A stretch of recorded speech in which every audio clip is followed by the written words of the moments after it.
আল্লাহর হুকুমত সমাজে বাস্তবায়ন করার জন্য কেউ যদি শহীদ হয়, এই শহীদের রক্ত জমিনে পড়ার আগে আগে আল্লাহ তাআলা তার জীবনের সমস্ত গুনাহ মাফ করে দেন। সবাই আওয়াজ দিয়ে বলেন সুবহানাল্লাহ। 2 নম্বর, শহীদদেরকে মর্যাদা দিয়েছেন। কবরের মধ্যে যদি তাকে রাখা হয়, তার প্রশ্ন উত্তর সহজ করে দেয়, মানে কবরের আযাব মাফ করে দেয়। সবাই বলেন সুবহানাল্লাহ। 3 নম্বর, এই শহীদ ব্যক্তিকে কাল কিয়ামতের দিন 70 জন মানুষ এসে সুপারিশ করতে পারবে। নিজ আত্মীয়র মধ্যে 70 জন মানুষকে সুপারিশ করে সে জান্নাতে নিতে পারবে। সবাই বলেন সুবহানাল্লাহ।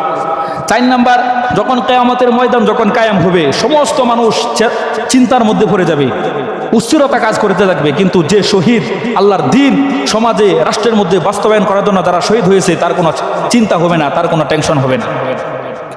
5 নম্বর, আল্লাহ পাক রব্বুল আলামিন যে পুরস্কারটা দিবে যারা শহীদ হবে দ্বীন কায়েম করার জন্য, আল্লাহ পাক রব্বুল আলামিন তাদের মাথার মধ্যে নূরের তাজ পরাইয়া দিবেন। সবাই বলেন সুবহানাল্লাহ।